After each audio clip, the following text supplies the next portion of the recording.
Hi everybody, this is LMP Games, and welcome back to another episode of our First Impressions series. I believe this is episode 5, I think. Might be 6, but I think it's 5. Because we've done, let me see, let's actually count this. So we did Absolov, we did Kina,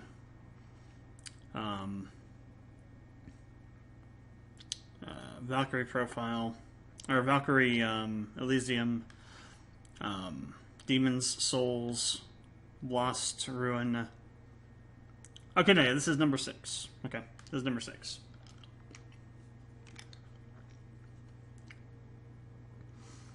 The studio for the game is OverBorder. Playing the PS5 version. The only thing I really know about this game is that it's kind of like a Souls-like, but it has some kind of RPG elements to it, I guess. From what I've heard, I haven't really heard much outside of that. A little bit. I haven't watched any of the trailers or anything like that either. So this is not quite as blind as can be, but pretty much going into this blind without any kind of information about it.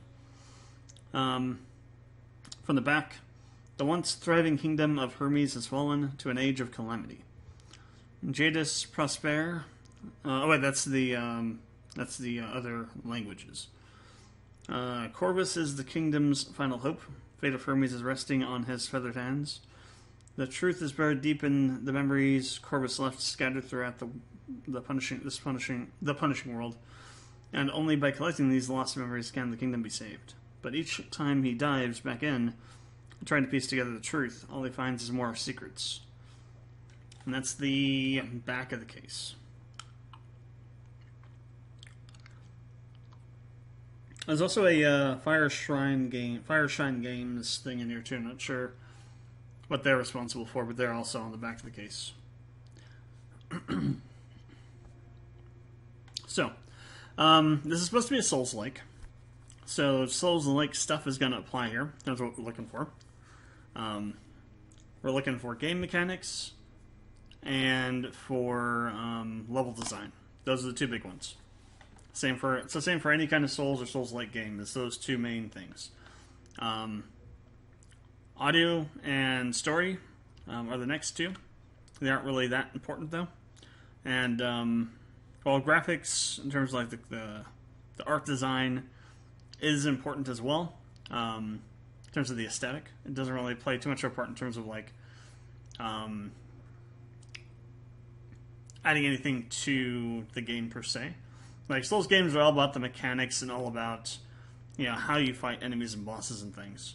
And the abilities you get. They're not really about how things look, other than just the setting that's in, right? Like, you could play, like, they demade Bloodborne, and it's still really good, because Bloodborne is good.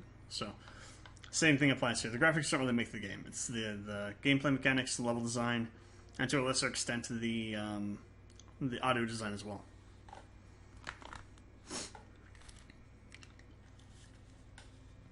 Alright, let's go ahead and get into it.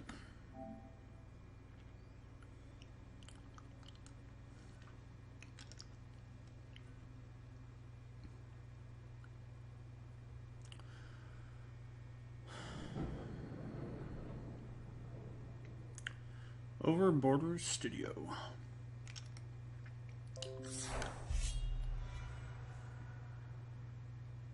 Team 17.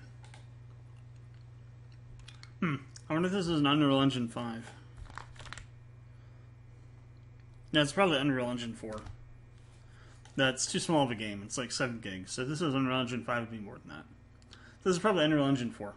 Would be my guess. A little bit loud. Unless it's a very short game, which I don't think it is. Still pretty loud.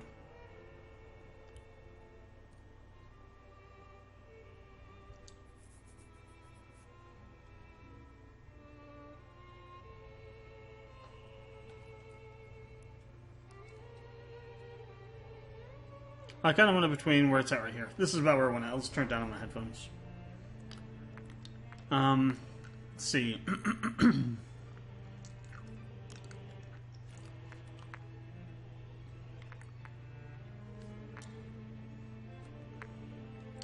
Oh, we can turn motion blur off. Yes, please. So, key tip. Now it's like super... Holy shit.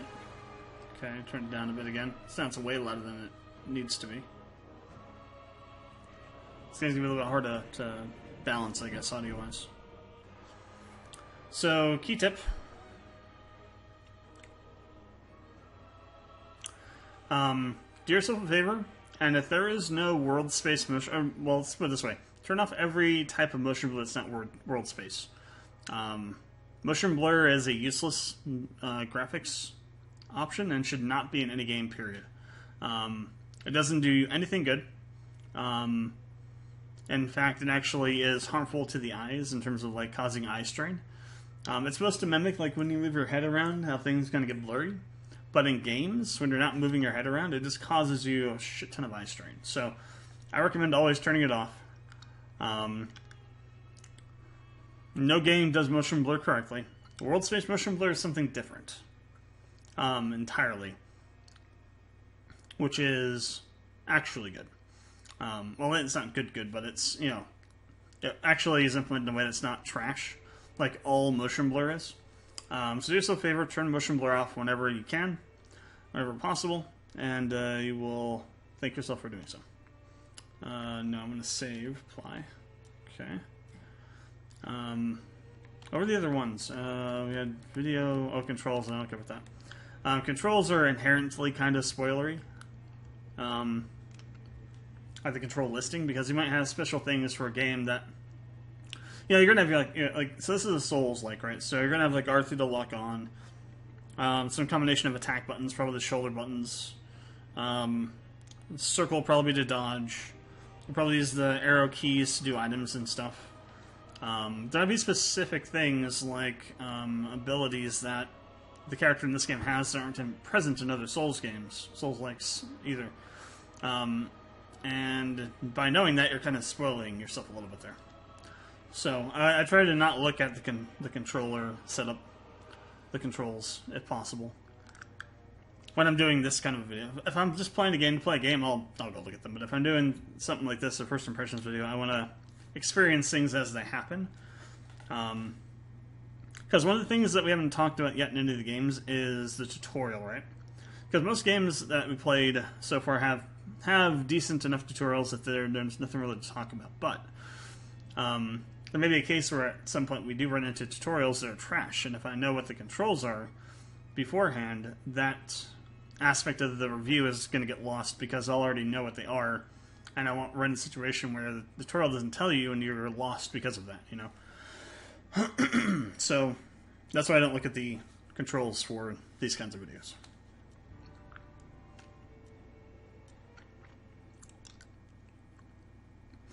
Hermes Fortress. Hermes Kingdom, land of alchemy. It's said that the alchemy employed here transforms diseases into antidotes. People of Hermes were protected from this mystical art, by this mystical art rather, and the kingdom became one of the most powerful nations on the continent. Okay? No voiceover. In the beginning, people thought it was just another infectious disease. It wasn't until the livestock began dying and those who had been infected began shrieking out in pain that they realized a deadly plague had befallen them.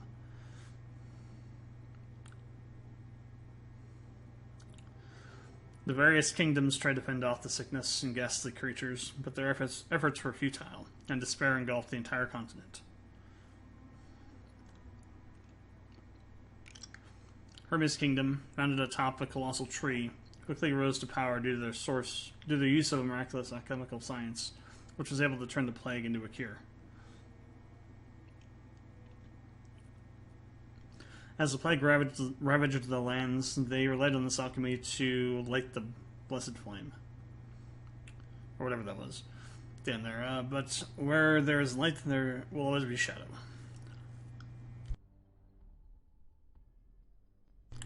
That's kind of annoying. They didn't have voice-acted lines there, and then didn't allow you to progress the text yourself.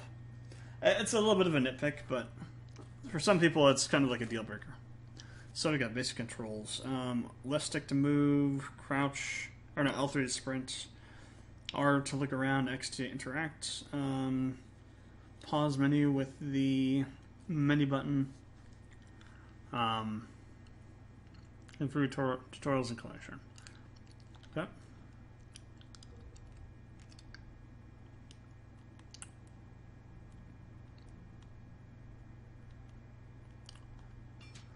Crumpled up piece of paper. Follow the commands and search for the cores. Administrative order. Due to the recent epidemic outbreak, Hermes Kingdom is declaring a state of emergency. All citizens must abide by the following orders. All citizens are forbidden from going out. Essential supplies will be distributed by the knights.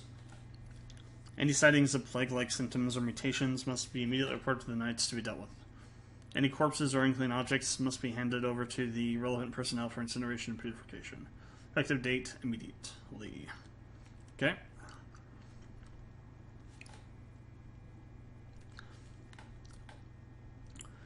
I mean, the ground textures look okay. They could be better, but I got an enemy down there. What the hell? Okay, we got some crazy thing up there. Some kind of plant or something, tree.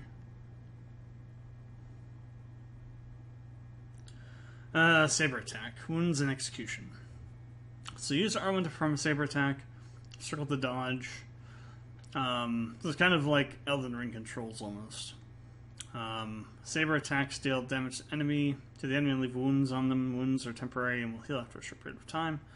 If no more damage is inflicted, when the enemy's health and wounds are both 0, they'll become dazed and you can execute them. Does that mean that you can't just kill enemies?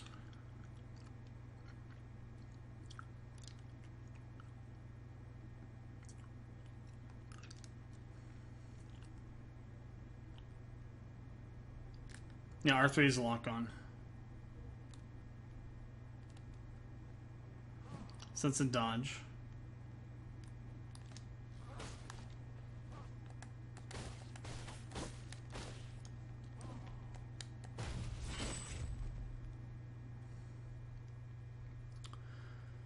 Interesting. So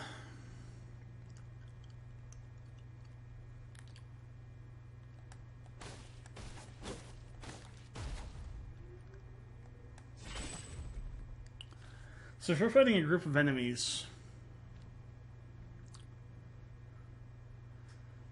you have to...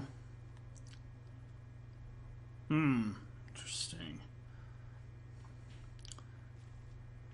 So I'm guessing the white bar is the armor? Or the wound meter or something? Deflect, use L1, enemy attacks, deflect it. Deflecting an attack damages the enemy and negates any damage.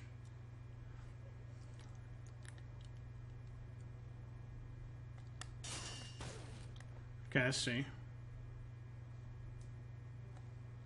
Okay, so that's about parry timing.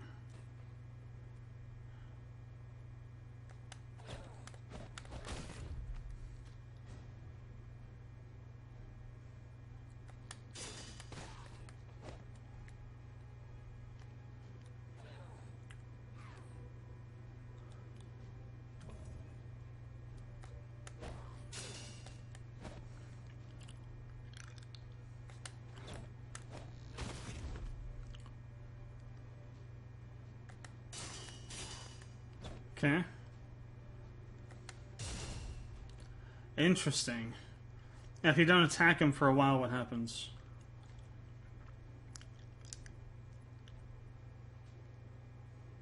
They just stay on the ground? Oh, they get back up and... Whoa, okay.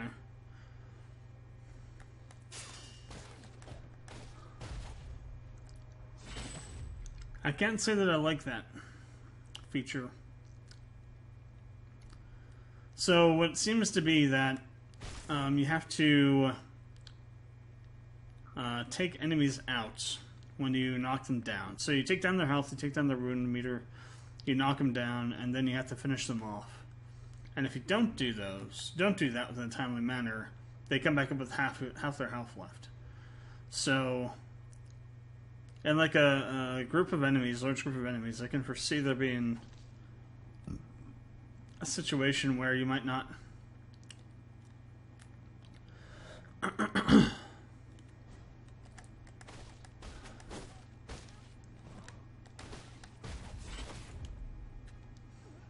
necessarily be able to deal with an enemy that's down, you know?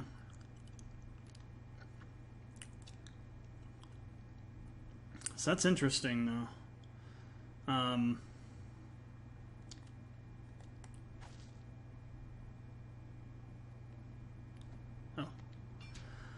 Paper on the ground. Deadly silence hangs over the streets. The city's completely sealed off. There's no food to be found, nor any water. Interesting. So they're basically just being locked in here to die.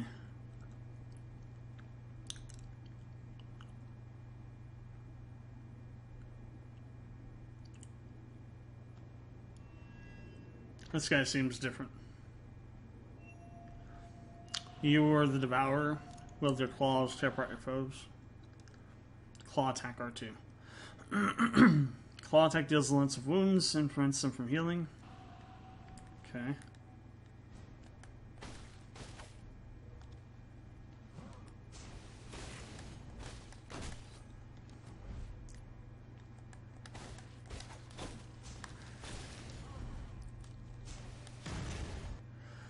Attendant plague weapon. Each enemy has a unique plague weapon, and Corvus can reeve this for his own use. R2 fully charged. Oh, so you can charge it, okay. Reeve plague weapon.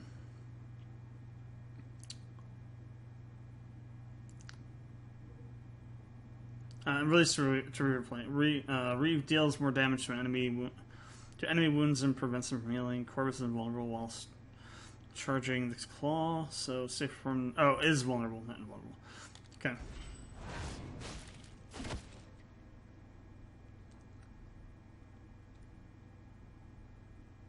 That guy, went somewhere. The guys with like the green tendrils on them look a bit different. It's interesting.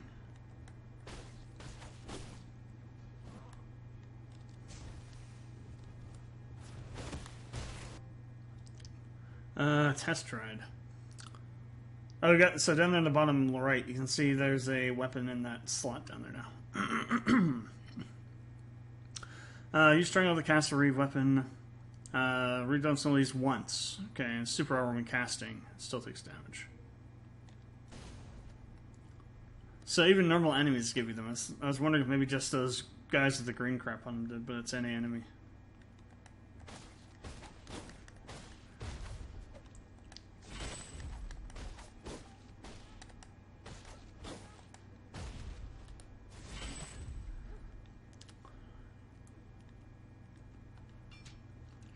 Anonymous Soldier's Diary. The King's Dagger and the Grey Armor. They're our last hope. They lead the survivors and tried to make things right. Infected corpses were burned to purify them of sickness.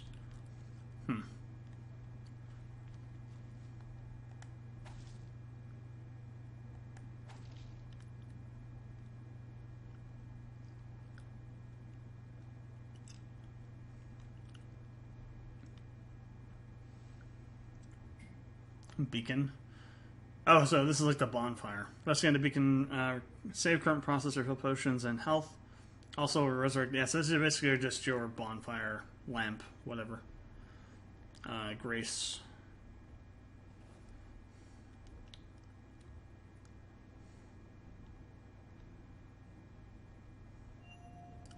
Feathers, as lethal as iron arrows, pierce their weaknesses.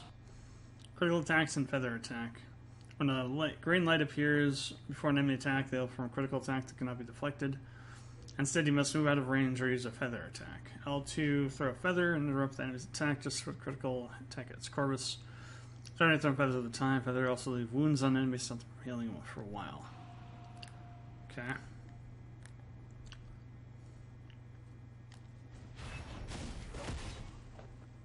I was already almost dead.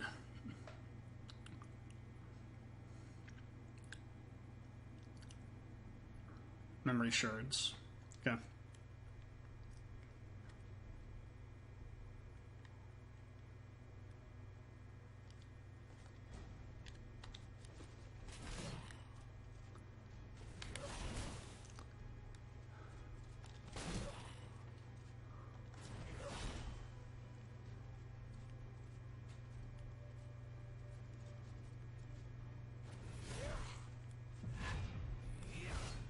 That was a critical.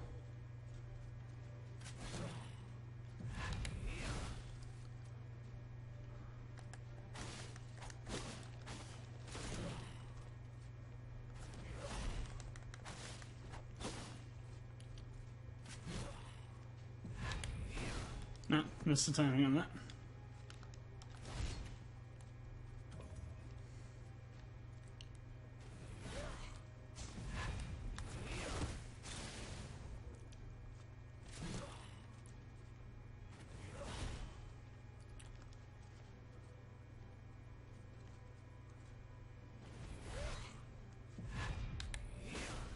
Missed the timing again. Interesting. Oh. Oh.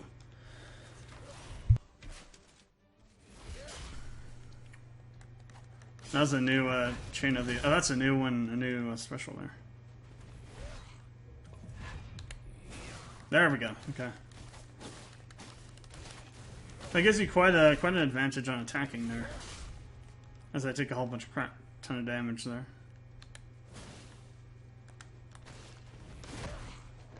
And I'm dead. Okay.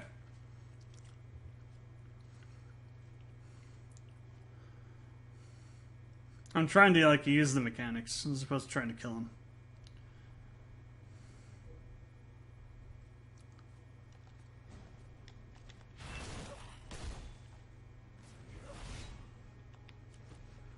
Oh, did I actually reave his ability? I thought you had to kill him to reave it. Oh, you can just take it from them, okay. You don't have to actually kill them with it.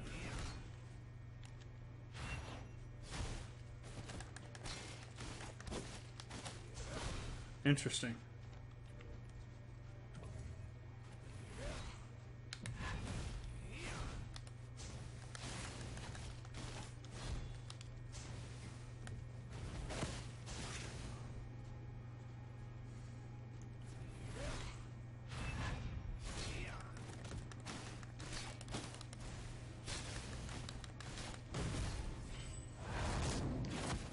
Cool. Okay. I think his triangle isn't that huge sword. I think that interrupted the critical he was doing because it does a launcher and forces him off the ground. So that's kind of interesting.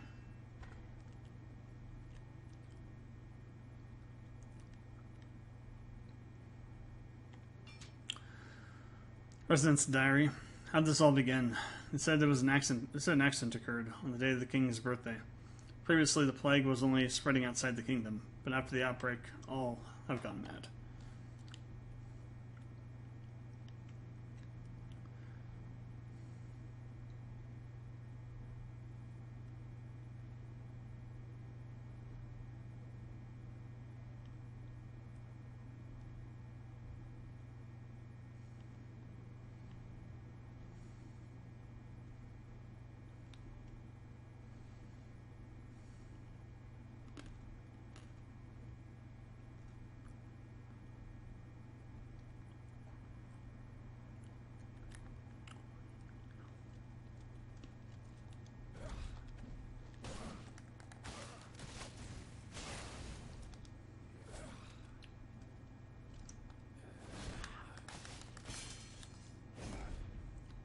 Interesting.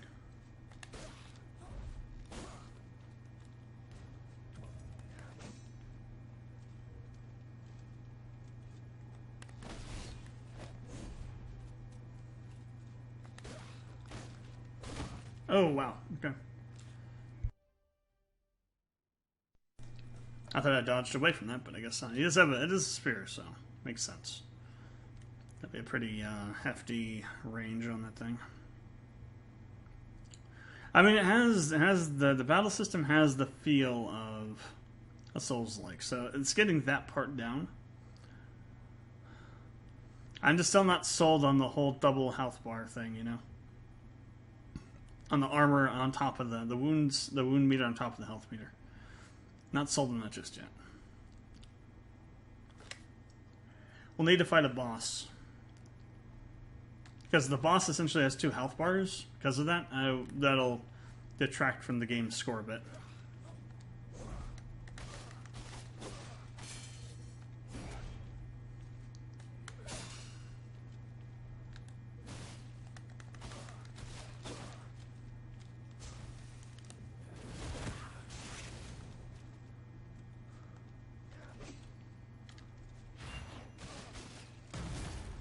Take you with your own weapon, dude.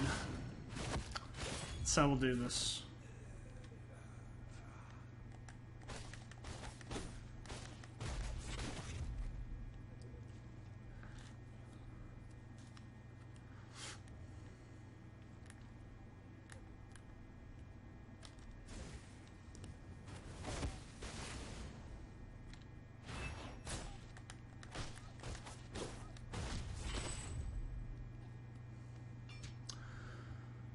Pathway to the pathway to all regions of the kingdom are either lined with monsters or blocked by soldiers. None can leave and none can enter.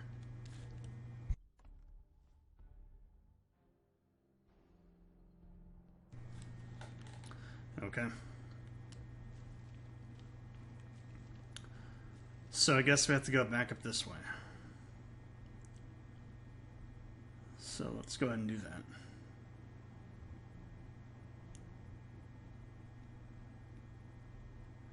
Oh, this is a boss? Well, it'll be the tutorial boss, so I might not be able to beat it. It's kind of all over the place whether or not you have a boss you can fight and beat on the first boss in a Souls game, Souls-like. There's a multitude of different,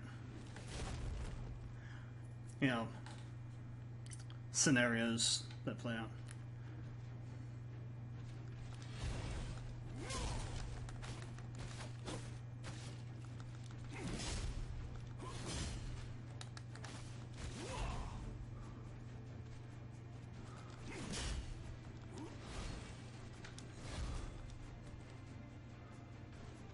Okay.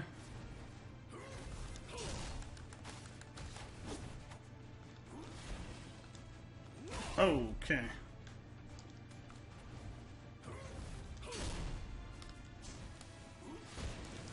See, can I reave? Well, I can't tell as I died.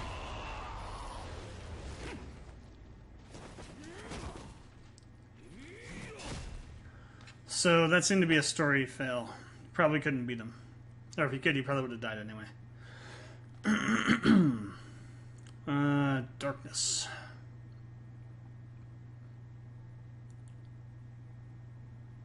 Who's this? Izumi? Izumi. Corvus, you're finally awake. I was worried about you. You're badly hurt. Luckily, you made it back in time. Corvus, do you remember what you did? You need the right formula to use Hermes' answer.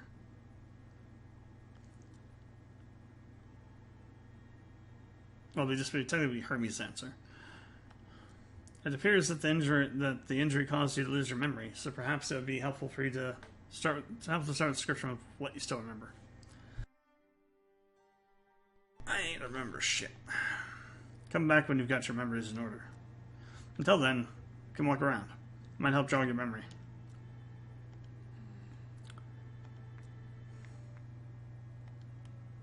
Let's go have a look around. It's got a kind of warehousey looking place. What's this? Hermes Royal Bulletin. Families of the Knightly Order petitioned the king to stop sending knights into battle outside the kingdom's borders. Former chairman of the Institute of Alchemical Studies, Emerald, was officially appointed someone to take her position. Emerald said that she wanted someone with even greater abilities than herself to lead the alchemical research in Hermes. The Twilight Circus, hailing from the Sea of Trees, was once again invited to perform in the royal court. As expected, Ringmaster Ador's new performance was received with great acclaim from all who attended. Probably how the damn virus got it. Dumbass politicians wanted to continue their rituals as usual instead of doing the smart thing, and ended up getting a bunch of people killed. Isn't that just the way things usually go, though? Corvus calls memories by visiting locations, requests the map. So does that mean that most of the game is kind of like a flashback then? Because you're like recalling things that have happened? That's kind of an interesting idea. So you're like, technically you're at the end of the game right here, but in order to progress to the end of the game, you have to go through the rest of the game because you need to remember what happened and what you found out. And the only way to do that is by playing back through your memories. That's an interesting idea. If that's what it is. What's this? Philosopher's Hill is the royal family sanctuary. Every fall, father would take us here. He says that on the hill, he is not king, but merely a father and a friend. There's no need for formalities here, he would say. After the outbreak, domestic matters became pressing, and our visits to this place grew less and less. So Izumi's a princess, or maybe a prince. Not sure yet. I think it's a she.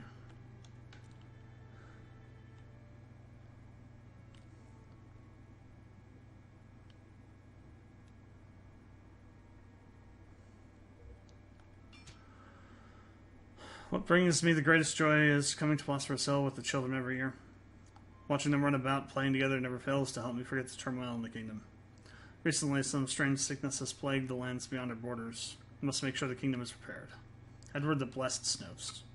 See, I guess he's the king, King Edward the Blessed. That doesn't go anywhere at the moment.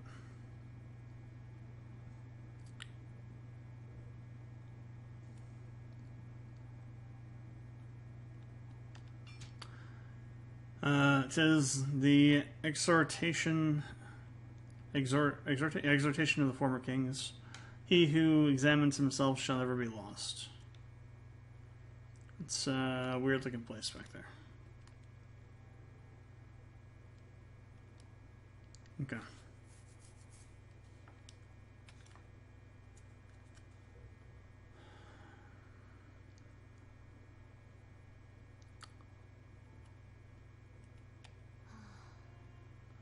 Corbus, are you ready to recall? Sea of Trees. I should have read the description there. In the early days of the plague, nobles banished all criminals, the poor, the sickly, to a lower level of the kingdom known as the Sea of Trees. Upper rings of society living above the slums. The slum care not for care nothing of their lives. They refer to them as the hopeless, and letting them succumb to the sickness and all manner of ghastly creatures. Okay. A little bit of, I get some performance issues here. Maybe I think it might have been loading hitches or something. Level of many's been unlocked, okay. Let's go take a look.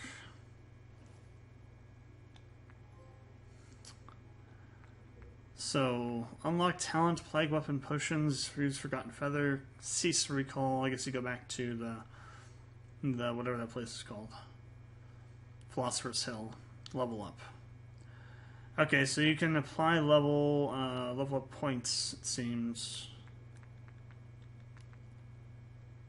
to 3 attributes. So plague upgrades your claw and energy, claw damage and energy. Your vitality upgrades your health, and then you get attack damage and wounds on strength. Well, let's throw it all onto health at the moment. It's the usual good way to go for starting off here. On a Souls-like is to do that. Talents. Oh, so we have, we can unlock new attacks and things. That's kind of cool. Attacks up to a 5-hit combo.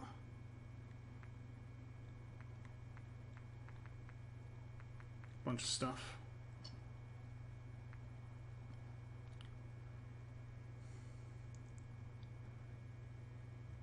Well, in the air, push to form a... Wait, can we jump? Is there a jump button? Deflect, dodge, claw, feather, strategies. There's a bunch of different categories. Interesting. Plague weapon. Carry 2 plague weapons at the same time. One is unlocked through skill shards. The other is read in battle. Gain a second slot for plague weapons unlocked through skill shards. Consume health instead of energy when Corvus doesn't have enough energy. Consumes 1 health connect will be like Corvus health connect level 1. Interesting.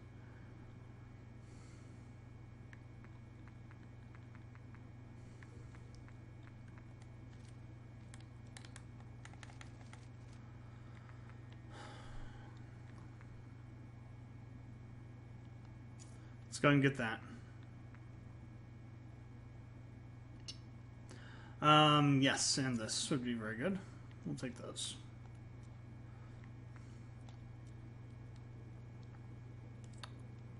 Guess that's a shortcut.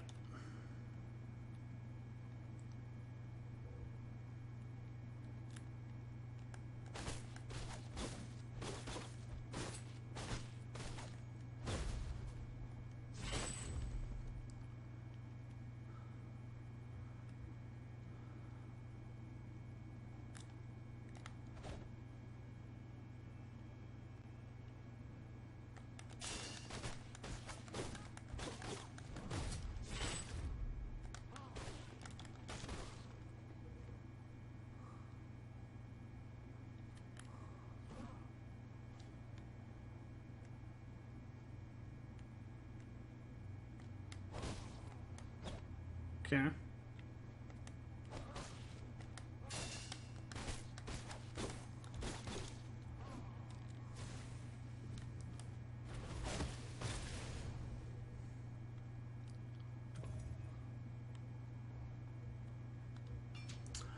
Let's see. Twilight Circus has the following openings: no restrictions or qualifications. All able-bodied applicants are welcome.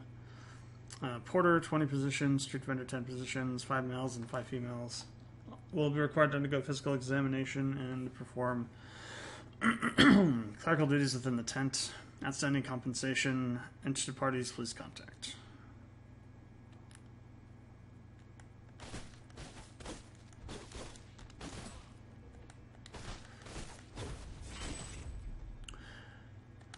It doesn't appear to be stamina per se.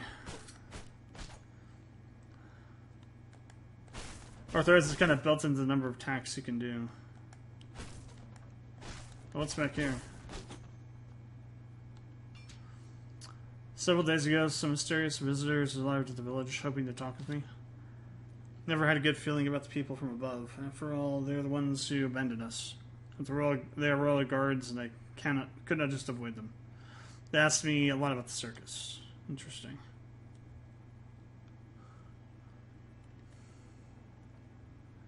A little bit of lore stuff there.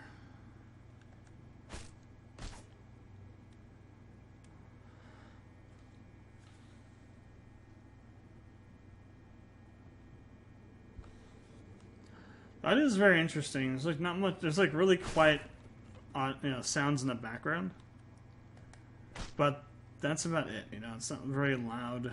It's not ambient. It's actual music going on.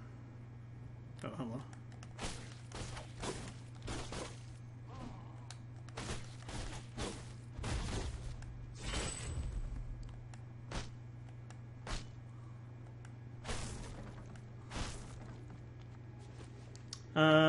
Collection of memories, level 1, consumable.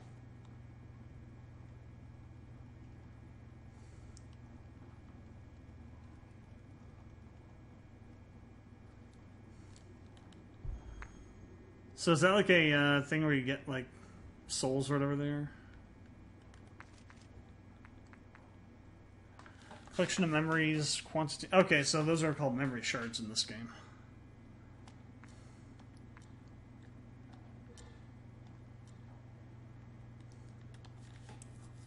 Okay.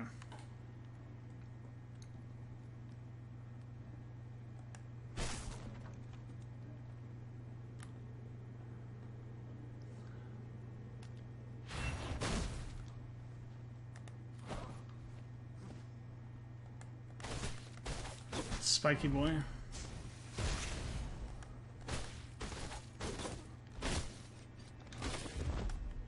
Unless you're locked onto the guy, you can't actually execute them either.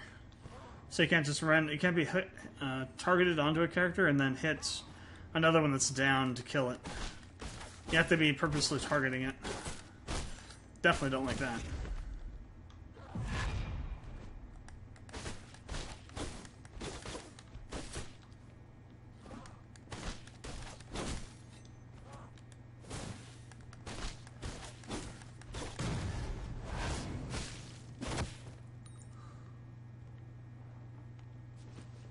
Hand axe skill shard. We have returned. A brand new program made just for you, the audience. with featured acts such as Big Clown Beatorama, Dagger's Fatal Roll Call, and the highly anticipated The Grand Illusionist, Odur's Mysterious Finale. Every Saturday and Sunday, just at the brink of dusk, Circus Tents opens for you. Interesting. So, what can we do with this thing we just picked up?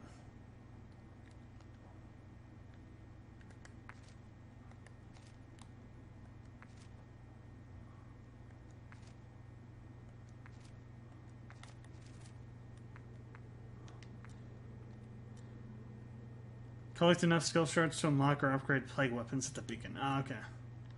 So you need those to unlock and to upgrade plague weapons. Interesting. So plague weapons are not like single-use things, technically, or single collection things. Essentially, when you take a weapon from a character, that weapon can have its own boosted stats, can be upgraded. So it's essentially not like you have one of them and that one has specific stats. It's that you have one of them, and that weapon type is essentially based on whatever attributes the character has to use them. So let's see if I can think of a better way to explain that, because that's still kind of the.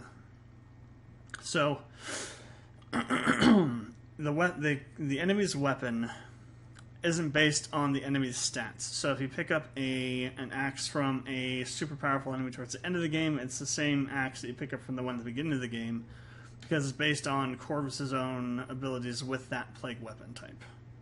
That's a better way to explain it, I guess. The Exiled have created a settlement that surrounds the sacred trees. These towering deities protect us from the monsters and plague. Prophets say that even just carrying the broken twig of the sacred tree can drive out the pestilence. Well, that apparently didn't help, because you dead. Whoa. Okay, I did not expect that to happen. Oh, hey, it's a shortcut.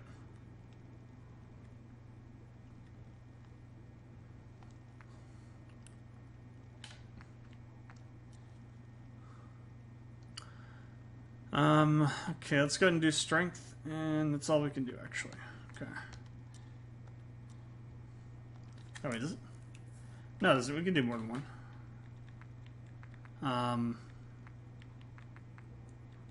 Put another one on the health. And we have 2 talent points. So I guess you get a talent point for every level you get.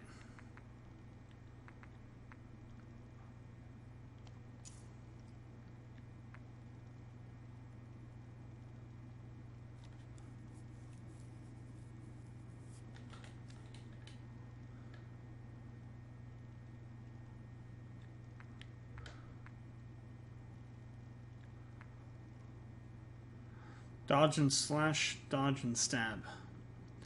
Press R1 right after dodge to perform that. Press R1 right after dodge to perform a slash attack. I wonder if these are mutually exclusive.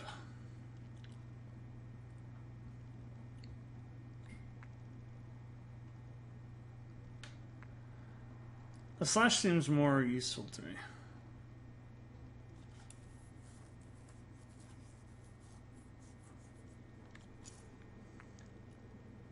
Yeah, so it's a specific tree choice you make. Interesting.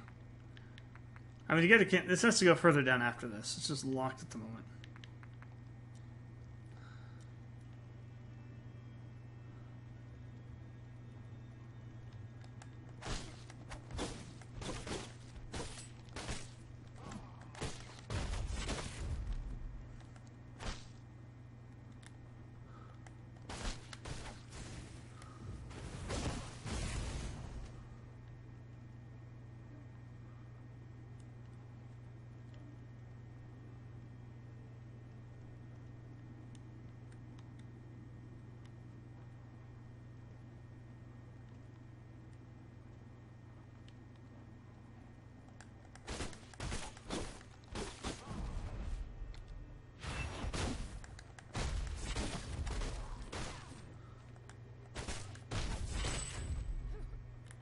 So you can't hit multiple enemies with the weapon attacks.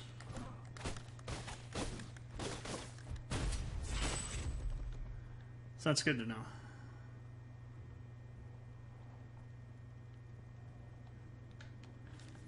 I mean, we can take the shortcut, but I go back through to get the memory shards.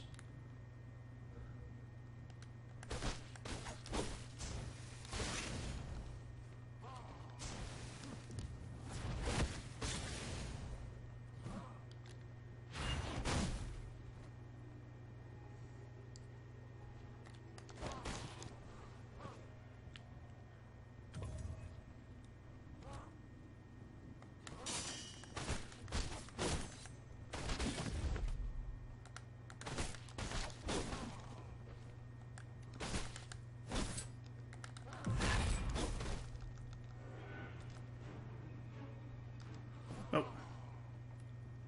So you get a special audio cue when you're low health in a fight. That's kind of cool.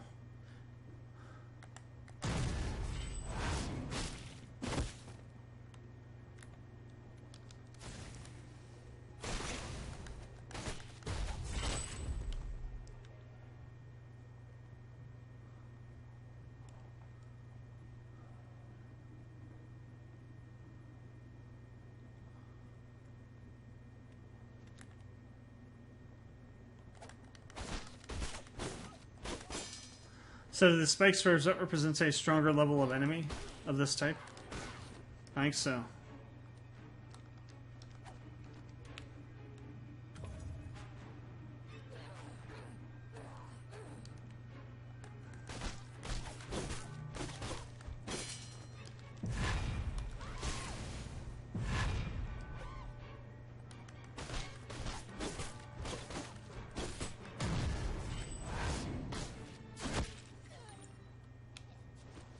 Nice skill shard.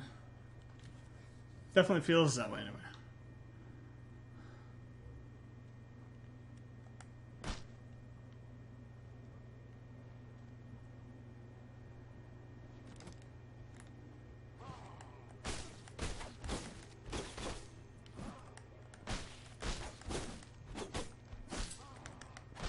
Oh. Dangers are not locking on.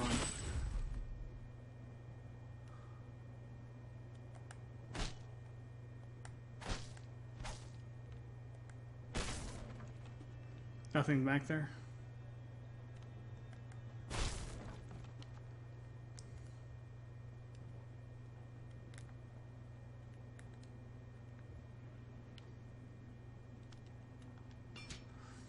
Twilight Circus is urgently seeking porters and carpenters for positions available. Okay.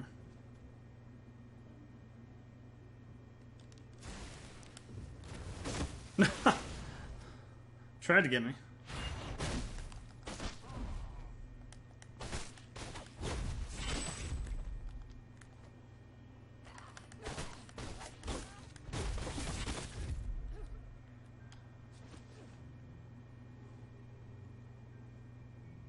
Oh, okay. It can't go that way yet. Poison cloud.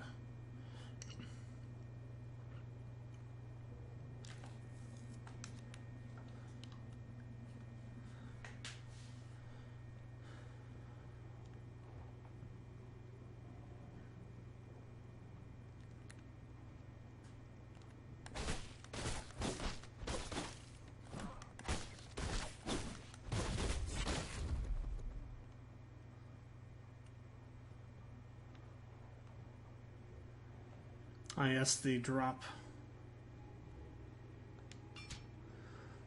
Note from Unknown Helpless. I want to join the circus in order to provide for my family. There are rumors floating around that some people go into the tent and never come out. But the pay is good, so nobody really cares. The staff member that did my health check said my body was just what they're looking for. No idea what that means, but health.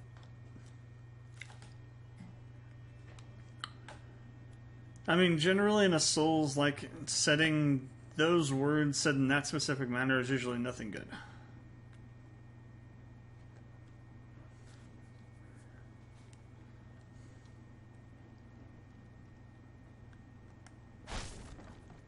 Back over here now. We basically did a loop. So, did we reach a dead end then? Like, does this not go any further along than where we are now? There's that poison cloud thing. Let's see.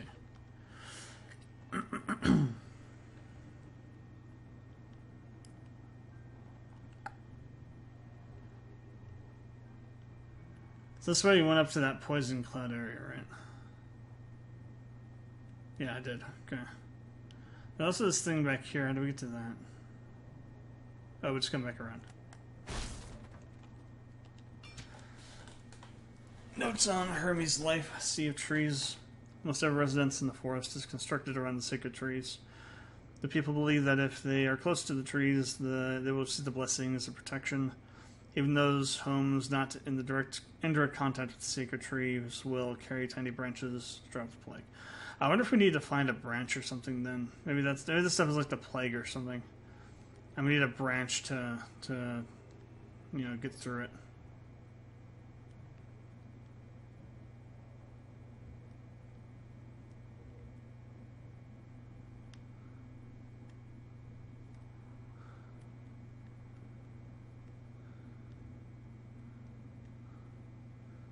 So I'm pretty sure we go in there, we die.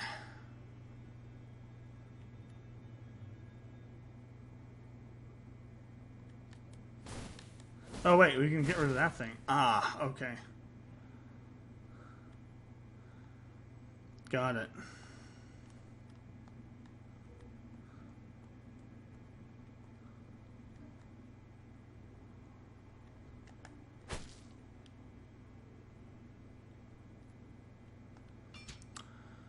Let's see. Twilight Circus has following openings, no restrictions, qualifications. Oh, we already had that one.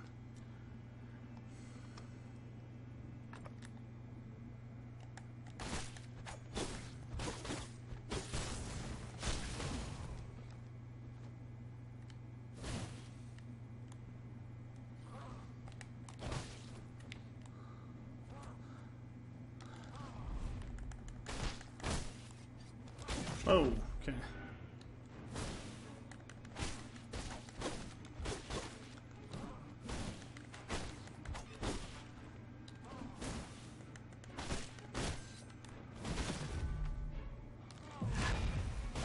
Oh, okay. Chose the wrong time to do that. That's pretty far up there, so we have to go fight back up there again. I'm gonna try and get to the first actual boss in the game, so we get an idea of like how the bosses are actually, structured. Because the bosses are the huge thing in Souls-likes, right? One of the more important aspects of a Souls-like is the bosses and how they're constructed. So that's a big part of this game, or should be.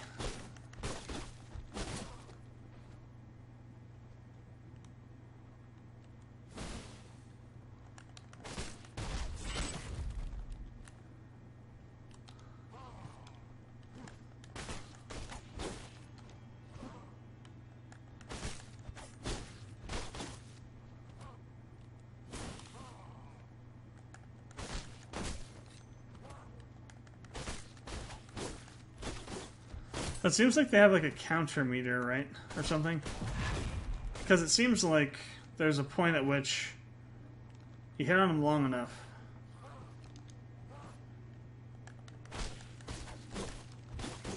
They have like a way to counter you. Like this guy gets the, whoa. Gets that kick.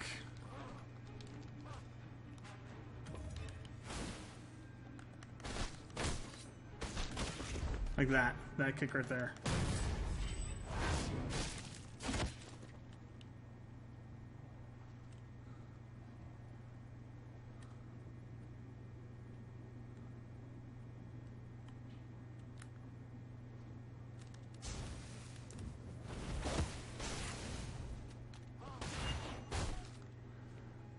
I didn't do much.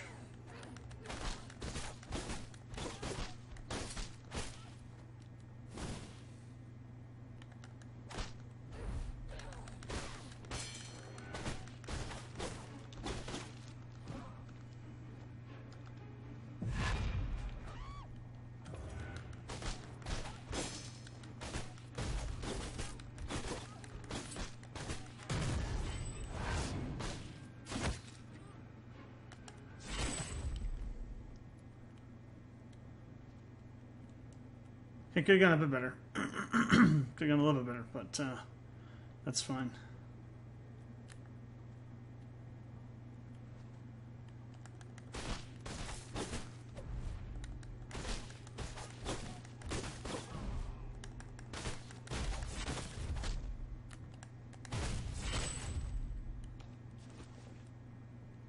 Oh, once you destroy those, they stay destroyed. Good.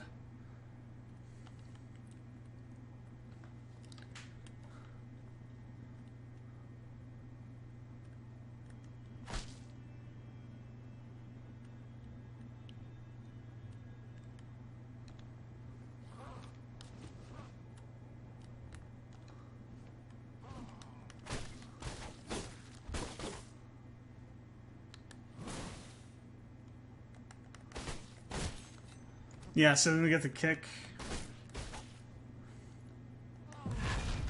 Oh, I'm always underestimating how fast that is.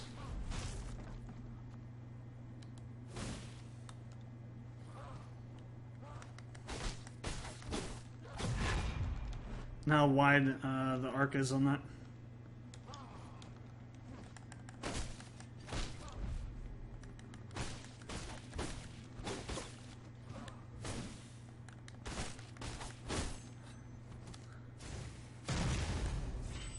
Once they're down to just armor, or whatever the green bar is, they get really hard to kill. Kerbal can use skill shards obtained from fallen enemies to unlock, upgrade plague weapons, and then upgrade them. Okay.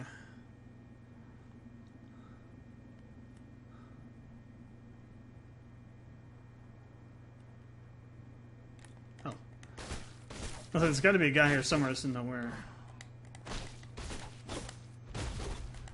So you really have to use the claw attack at that point to get them down. This takes a really long time to kill some enemies with normal hits.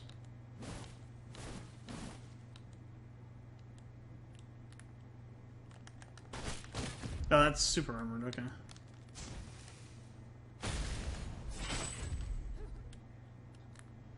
Oh, hello.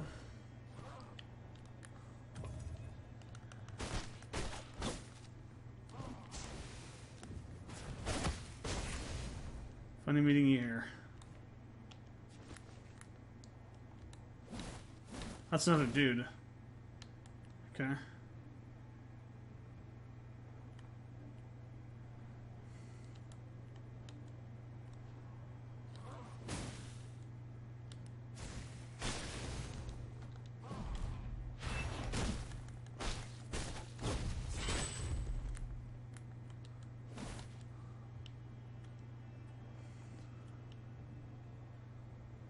So I have to wait for the feathers to regen. That kind of sucks. You probably can upgrade the return rate over time with shards. There we go.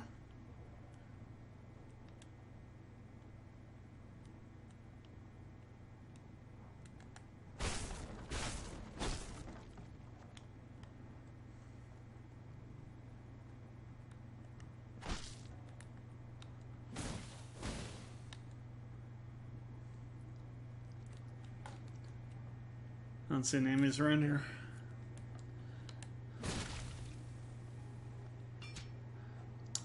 Told them I didn't know what's in the buckets, but they just kept asking, even requesting to speak with villagers who have worked in the tent.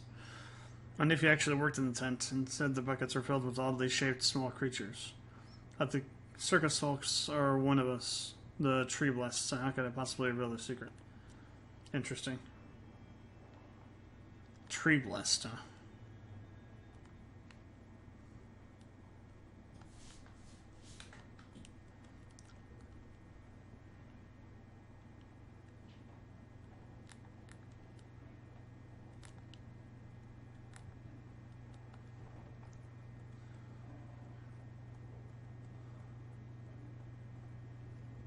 We got a chair over here. Well, that's definitely a boss arena.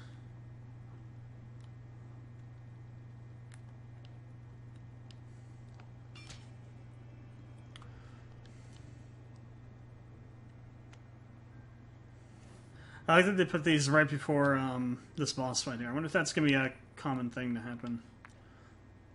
So, wow, that's a lot of plague weapons. Holy hell. So what do we got? We got hand axe, knife, halberd, shield, bow, scythe, hammer, flying daggers, fist, guitar, whip, great sword, twin sword, blood sword, miasma, interesting, fool's punch, mutated tentacles, bloodstorm, vile blood shield, giant sword, and javelin sword. Crazy. Okay. So we can get this then. The hand axe. Break enemies super armor.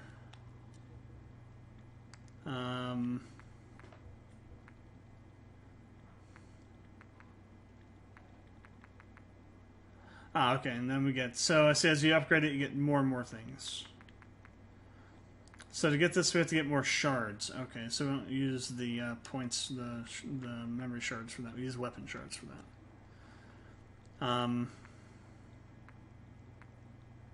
So I can get 2 points, it seems. So let's do another one in vitality, another one in strength.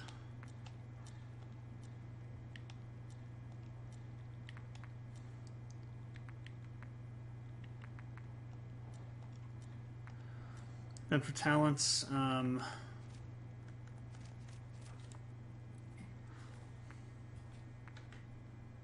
let's grab this and this.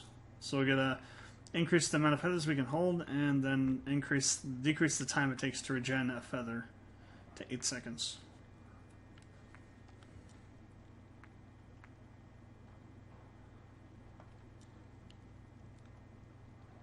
All right, let's see what we got in here.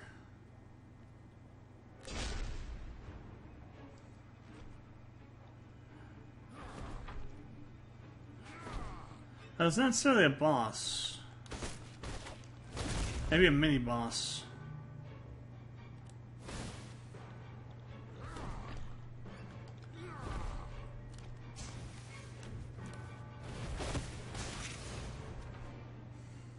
He actually dropped a thing.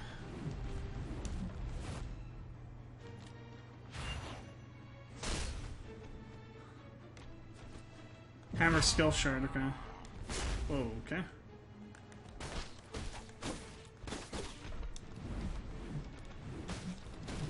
Oh, whoa, buddy.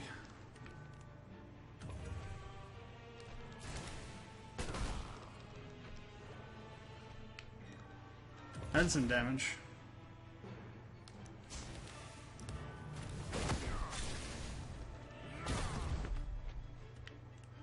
Already needing another health here. So that's a pretty big shockwave. That's another one, okay.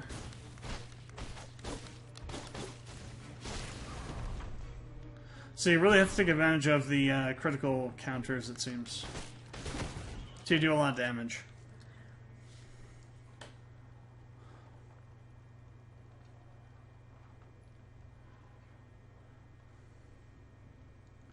Let's give this another go.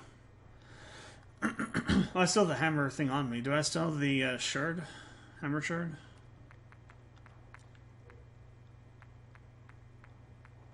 Yes, I do. Okay. Not that I can use it, though. I need 2 more first.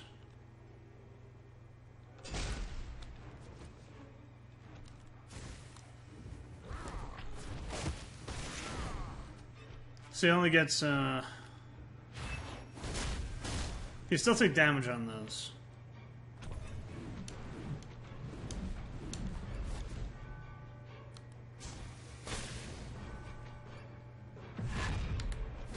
Oh, just before. Okay.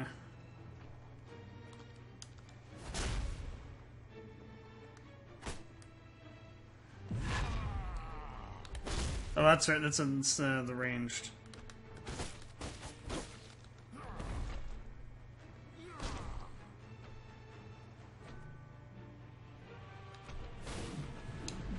Actually, so I think that's also a critical counter hit, I think, maybe.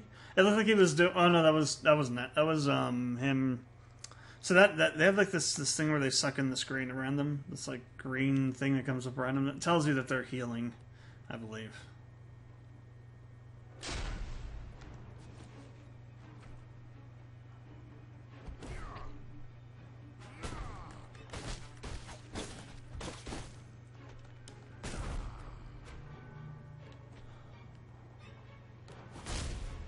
Yeah, that.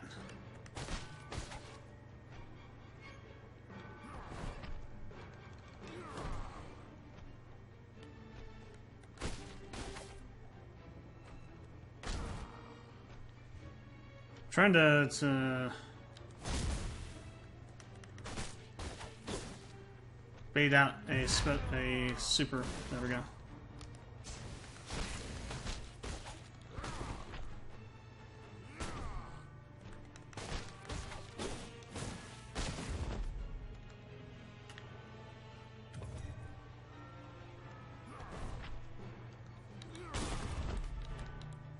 Not too late.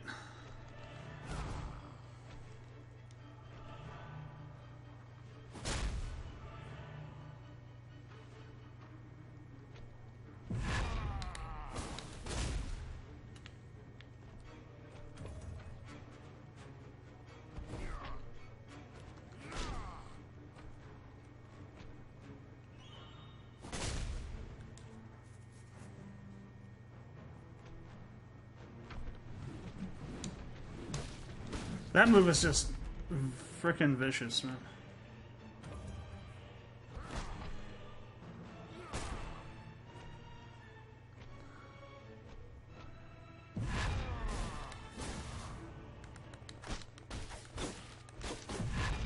Oh, he just did a critical into a critical.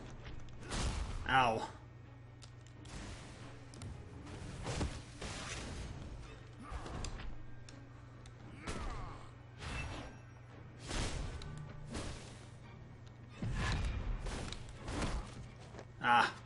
Well, I got him down fairly decent that time. It's still pretty hard to deal with the timing on the critical counter. I'll give this one more go and then we'll wrap up this video here.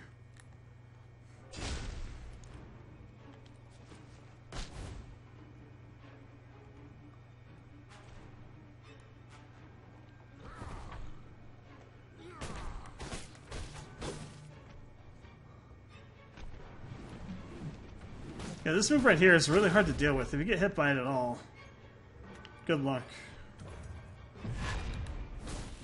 Oof. Yeah, so that puts you into like a knockdown state.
Nice, got him. I worried I got a little too greedy there, but I didn't. Sweet. Potion menu. Corvus can use Alchemy Enhancer to increase the number of potions you can carry. Potion. Oh, so it's like what we call like golden seeds in Elden Ring. Cool. So we got 2 more hammer skill shards.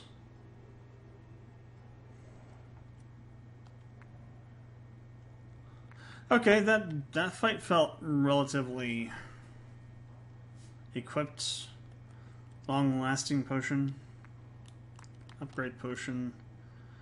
What do we need? So, amounts of potions, health recovery. So we need whatever that we have. Whatever we need to do that. So ingredient slots. Oh, so you can actually add new effects to your potions. Interesting. I would actually rather have an extra potion at the moment, so let's go ahead and do that. So I guess you get these for beating bosses, right? Alchemic enhancers, yeah. I'm going to unlock the hammer now.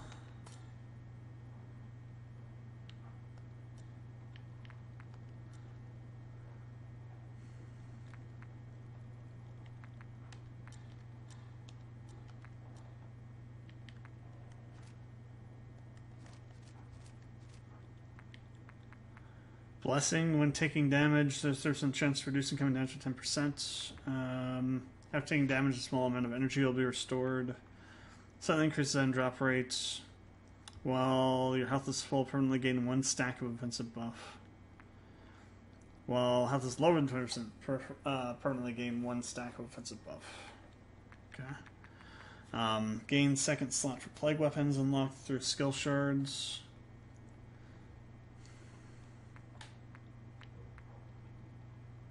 Let's spend it on that. Increase the time they start healing.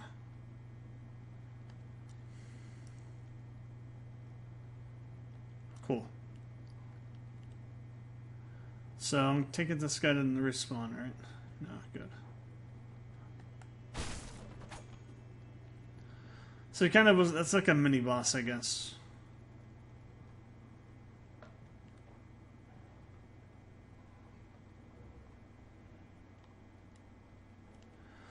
Maybe that's the end of this area. Oh, we have a thing here. Okay, there we go. We can open this. And that's not a shortcut. That takes us to a new area here.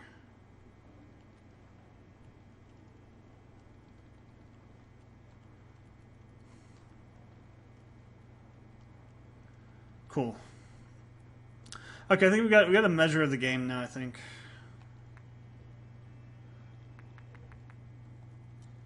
Yeah, saving. There we go. Okay. So, Thymesia. So, gameplay mechanics. Definitely feels like a Souls-like. Plays like a Souls-like. They really have that nailed down, so that's good.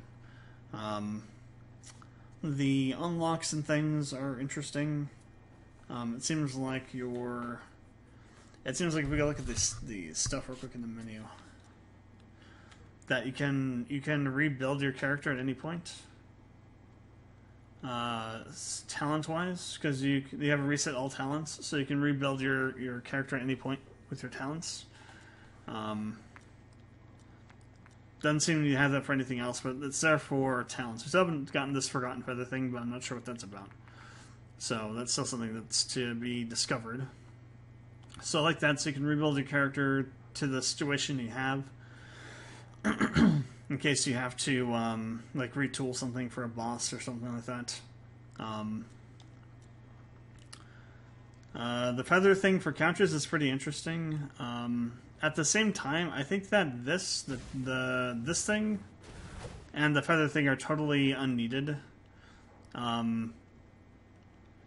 functionally, because the only reason this thing exists to steal weapons, right? That's why that exists, so that's still pretty cool. But the other thing, this thing, that only exists for ranged attacks and to deal with the wound gauge. I'm guessing that's what the green is the wound gauge. The wound system is entirely necessary. It's just another health gauge, so basically your enemies have 2 health bars, right?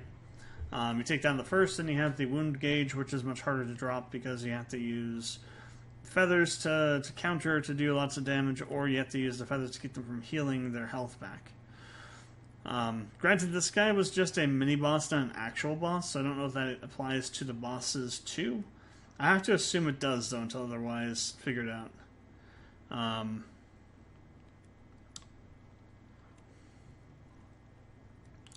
I don't really like that mechanic, to be honest. Souls-likes and Souls games are hard enough on their own without having to add another layer of health to an enemy. So I'm not sure that I like that at the moment. It does add like another layer of you know, skill, though, knowing when to do the timing for this. So you have your parries, then you have your counter parry, basically, which is well, both of them are not even akin to like a visceral counter or something like that in Bloodborne. Or like in Demon Souls even. You don't get like a knockdown state or anything like that you can do massive damage with. You just basically knock them off balance and you can counter them. Counter an enemy. There's no massive damage you get from that. The only massive damage you really get is on the counter parry for the wound gauge. Don't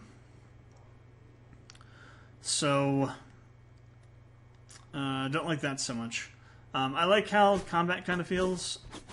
This game is a little bit more actiony than I thought it would be. It's got a lot of Souls-like in it, but also has some DMC in it with the lack of a stamina bar. So your stamina bar is essentially the number of combos you can do with a particular weapon. So I can do 5 combos here. And what's actually interesting is that is true, that's based on that, but it's also your enemy technically has your stamina gauge, right? The enemy has a built-in limit that acts as a stamina gauge, like from Dark Souls or Demon Souls, or Bloodborne and what have you. And that is that after a certain number of hits, your enemy gets to chance to essentially do a parry to you that you can't prevent them from doing, and then they get like a big hit on you if you don't dodge it.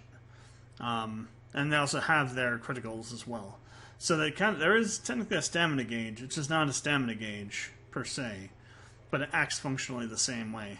You can only do so many hits on an enemy before you risk triggering their counter attacks and critical strikes. So there is that. So there is a limiting factor on that. In terms of like using the health items and whatnot, it's your usual thing. I'm guessing that weapons you have from shards don't go away when you use them. So like if I were to go and equip the so I think we could equip this somehow. Plague weapon. Okay, so it's a time. So it acts like the harvested weapon does, the reaved weapon does. But it recharges over time and you can use it again. Okay. I probably should have had that out too. I should have had this equipped for that fight. That would have made it a bit easier, I think. So that's pretty interesting. So so actually it is the case that the reaved weapons are just reaved weapons, right? They just have the basic stats. And your shard weapons are the ones that you upgrade. So I could go harvest another axe from somewhere, reave it from an enemy. It'd be weaker than the one I have, because the one I have has been upgraded a little bit. So that's kind of interesting mechanic there. I like the idea of like being able to merge things into your healing potions, kind of like the physic from Elden Ring, so you get like an additional buff or something you can put into there. So that's kind of cool as well. So game mechanic wise, this game is pretty good. There are a couple things I don't like about it, so that's why I'm going to give it an 8 out of 10. But I'm sure that as we progress, those things get less and less meaningful as you upgrade your stuff. So I could see this going to a 9 out of 10 when everything is said and done. I wouldn't give it a 10 out of 10 though, just because I don't like that armor mechanic, the wound mechanic, anyway. Just as a matter of fact. Oh, interesting. So your shard weapon uses up that meter at the bottom, that green meter at the bottom, the energy meter.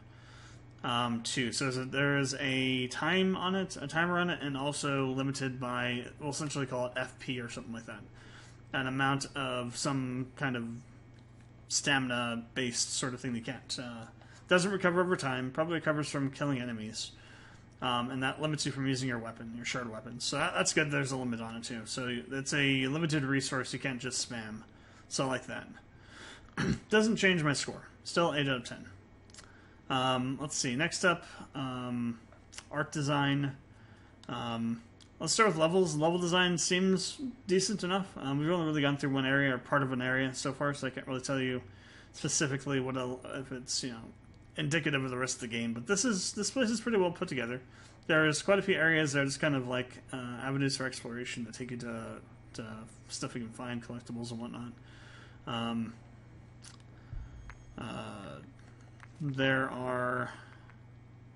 There's only 7 of them.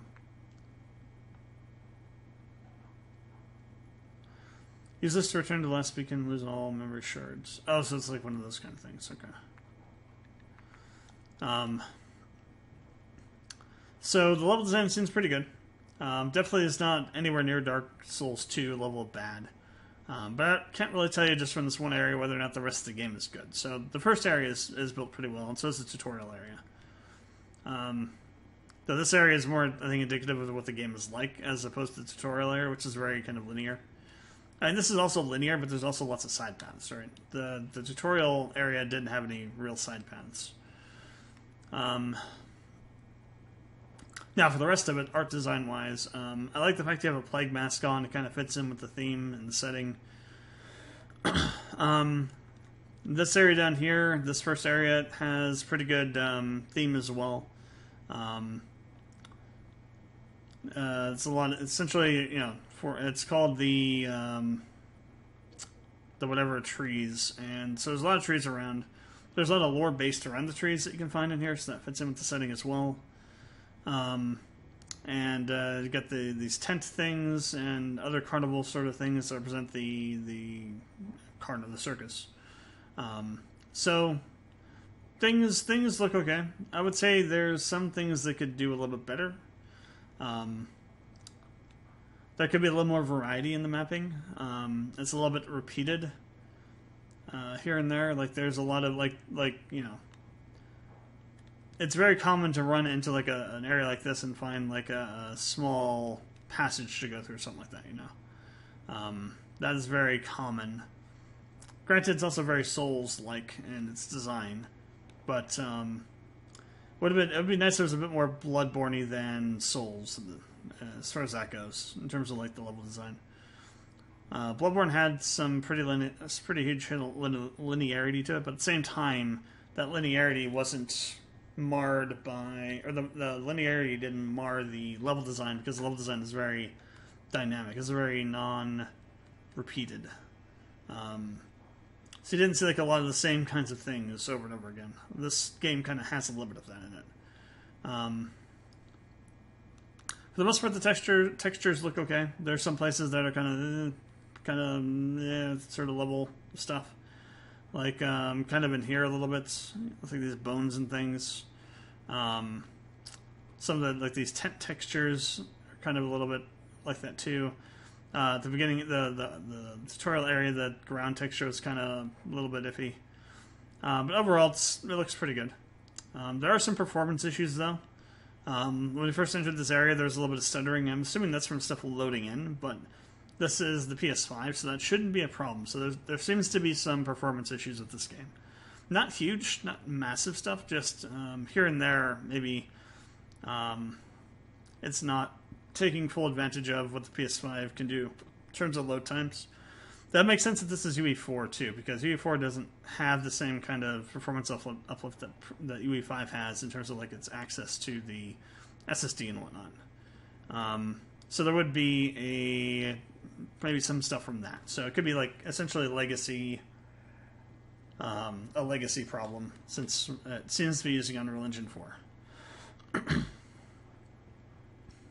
If this was UE5, this game would look way better than it does. That's for sure. So for art design, I'll give this game a 7 out of 10. Audio design. So I think this game kind of has a problem when it comes to audio. Sound effects and whatnot, they're fine. The use of ambient audio in areas is fine. What I don't like is like this constant sort of low droning background track that they have going on here. It really detracts from the setting, because it's like at times it gets really whimsical, and I know it's like, you know, it's made to sound like there's a circus in town or something like that kind of thing, but it just detracts a lot from the atmosphere of the areas in the game. I like that the music changes when you're low on health in fights. That's good. The boss music sounded good. But the use of this background track that they have going here really pulls a lot away from the atmosphere of the game. That's actually a pretty big problem, I think. Like, there are places where they just have some like really low kind of haunting sound and stuff, and that's fine. But then it goes into some more whimsical bit, and it just kind of really pulls OU out of the setting, because it just doesn't sound in place at all. Haven't really heard too much of the game's audio, other than some boss fights in at the beginning a bit. So I can't really say like if the OST is any good or not. But overall, I'll give this game a 6 out of 10 for audio design. I don't know if this background track thing is indicative of the rest of the game. If it is, it can definitely go down in score for audio design. That's like a huge thing for me. It's like pulling. There are multiple times I've like been fighting enemies or coming up to an enemy, and it's got this whimsical sort of sounding thing to it. It's like, what the hell's going on? Doesn't make any sense. So that's gonna be, that one pulled down like 2 points. I might have given this a 7 out of 10 without that there. Maybe even an 8 out of 10. But it's gonna be a 5 out of 10 for me now. If I said 6, I meant 5. On to the story. So far, we don't really have much story. We have more story than I think than you normally have in like a Souls game, though. Kind of have an idea. There's like a lot of collectibles that are padding out the lore quite heavily. That said, a lot of the stuff you can pick up ends up being that stuff, so it actually detracts from the game a bit, because you're not picking up a lot of things that you could otherwise pick up, because a lot of it is just this random lore. I like that, but I also hate it. It's kind of a weird thing there. So I wish they would have other means of giving you the lore, or maybe make areas that give you lore a little more beefy, so you don't have so many things that are just laying around for you to interact with that are not really necessary. I would like to have a lot more things to be picking up, like a lot more healing items or something like that, you know? There should be, on that point, there should be a way to recover your healing items at some point, somehow. I'm sure there's like an ability at some point, but you should have that from the very beginning, right? I think every Souls game has some way of recovering your health, your healing pots, somehow. Don't remember Dark Souls 1, but I mean, Demon's Souls had that ability, because you just picked up items off the ground for that. So I think the Estus Flask also had a way to recharge it, I think. I could be wrong about that, though. Might be conflating it with Elden Ring. So I think they could have done less with the random lore spam all over the place, and put that more into other things. That aside, though, I like the story so far. So you're in a kingdom. The kingdom has this alchemic ability that's allowed them to deal with the plague up to this point. And then at some point, some dumbass royal person probably thought, "Oh, we don't have to follow the rules because we're important people. We think we are, at least, and we can let the circus into town, even though there's a pandemic out in the rest of the world, and nothing bad will happen because we're important people." And if something does happen, all the poors will die, because that's where they're going to be at. That kind of, they get that huge kind of bullshit vibe from the story so far in this game, especially this area. The stuff we found in this area so far. So I like the idea. I really like the idea that you're actually already at the end of the game when you start the game, and what you're doing is you're playing through your recollections of the game. So you're really at the beginning of you're really at the end of the game when you start the game, and you're just catching back up to where you are at in your mind, essentially. So I like that idea. I'm not sure that's been done in a Souls game before or a Souls-like before, but it's I've never heard of it before, and I like the idea of it. Very fresh kind of take on this sort of type of storytelling you have to do in a Souls game. Or Souls-like. Souls-like. I'll just say Souls game and mean Souls-like because, at this point, Souls-like is technically, a Souls game. It's not a Souls game from FromSoft, but it's a Souls genre game. Just like a roguelite is a roguelite. It's that kind of a game. So, I like the story, I like the setting the story's in. Obviously, though, I mean, all Souls-likes and Souls games are set in some kind of post-apocalyptic situation. That's really the only way you can tell this kind of story. It'd be very funny to see somebody do a Souls-like with Teletubbies and have it be all whimsical and shit and, not be some kind of horror, end-of-the-world stuff. Then again, it's Teletubbies, they are kind of already, apocalyptic in and of themselves, so maybe it would work. I don't know. If I just put that idea into somebody's brain, I'm sorry. You're going to have to make that game now, and that is entirely my fault. And for the people that play it and are scarred for life by it, I apologize as well. For breathing that I didn't do. Oh god, I'm being attacked by the future.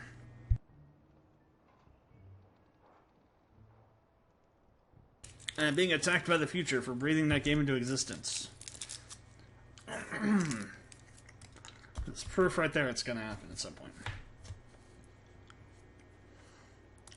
But yeah, so story-wise, I'll give this game let's say an 8 out of 10, probably with room to grow. Probably get up to a 9. So overall, I think this game is about a 6.5 out of 10. If it wasn't for some of the big negatives, it'd be a 7. But I'm gonna take a half out of the overall for those big issues I have with this game. That's still a pretty solid game. If you like Souls-likes, you'll probably like this game. It plays a bit more like Sekiro than, Dark Souls or Bloodborne in some aspects, but it definitely is a pretty interesting game. And with that, that's going to be it for this video. So thanks for watching. The next episode of this series is going to be for Soulstice. Which I think is another Souls-like game. So, be on the lookout for that. And that should also... Oh, we have one more after that. Never mind. We have one more game after that, and then that'll wrap up the initial group that I had set out to do, and I'll have to find some more to do.